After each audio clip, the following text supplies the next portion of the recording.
तत्त्ववित्तु महाबाहो गुणाकर्म विभागयो गुणागुणेषु वर्तन्त इति मत्वा न संचते. Today we shall be discussing Bhagavad Gita, chapter 3, which entitles Karma Yoga, and verse number is 28. This is a very important verse where Krishna is revealing another great secret which is going to be very helpful to protect our attitude, to protect our consciousness.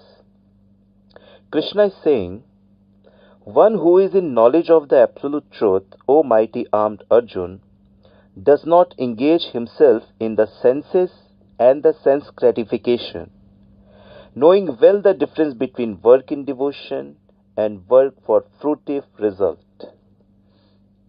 You see, people are working only for the fruits. They do not know that this liking for fruits is basically an entanglement in the material world which is full of miseries. The cause of our miserable position is our attachment to the product of the material world, namely fame, power, beauty, money, controlling others. This is all sense enjoyment, enjoyment of the tongue, to ear, ego, so on and so forth. So a person who knows how to act, we have to act in such a manner that we are unaffected by the negative part of action. Sometimes people become attached without any reason to a particular object, place, or a person, especially in a family where a mother is attached to their children and she doesn't care about their bad habits also. So a person who knows the absolute truth, he protects himself from all kind of sense gratification, because when the mind is attached to sense enjoyment, it covers the spiritual part. When we are too attached to material sense enjoyment, then we cannot understand our real identity. We cannot understand that we are part of God, and in actuality we are spirit soul.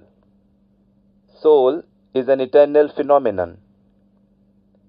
So we are completely ignorant about that real concept of life. And we stoop down to the level of an ignorant, foolish person where we act in the wrong platform. So such a person can never know God. Such a person's life is just a comedy of errors. But a person who knows the real self, who knows that he is a soul and is a part of Krishna, he is never runs after the material enjoyment. On the other hand, he always performs activities which are as a service to Krishna. He performs devotional service to Krishna. So he engages in all kind of activities, and he is naturally unattached to the material sense enjoyments, which are all temporarily. He knows that the material condition of life is under the supreme controller. So he is not disturbed by any material reactions which happens to him or in the society. So this is the greatness of such person. So all these subjects are very well discussed in Bhagavad Gita and in Bhagavad Puran. So this is to be understood that the modes of nature are mixing in them. You see, as a human being, and human being is as a human being we are soul, the conscious part is soul, and the non-conscious part is body.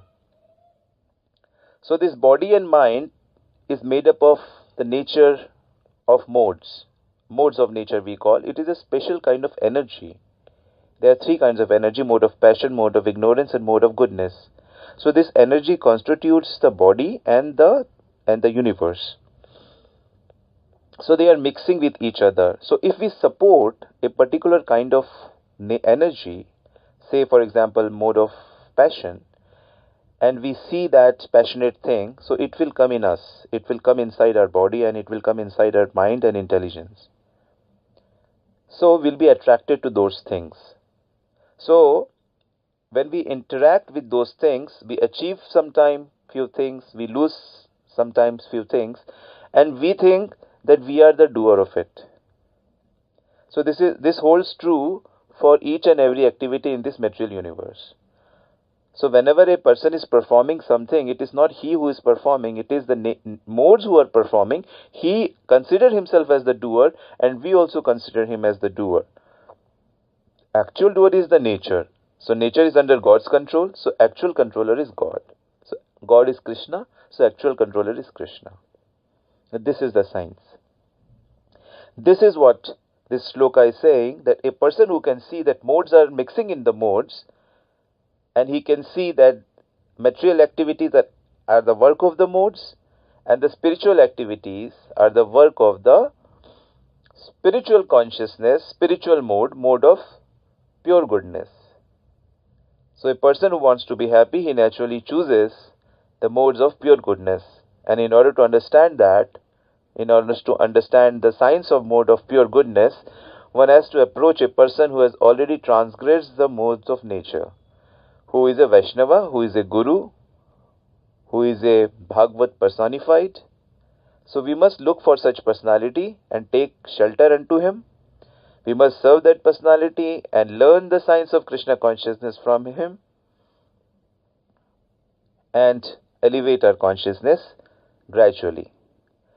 So it's a great learning. So never be pride or never be egoistic of anything in this world, because nothing is permanent and you are not the doer. So don't blame anybody for wrong things. Don't praise anybody for good things. Just try to see that how modes are mixing with each other. Guna guneshu vartante iti matva na sajjate. Such a person, such an intelligent person comes to me. So this is what Krishna is saying. Try to see what is happening in the nature in actuality. See the picture behind the curtains. It is not that what you see is the truth. Try to see why it is happening. Who is the doer?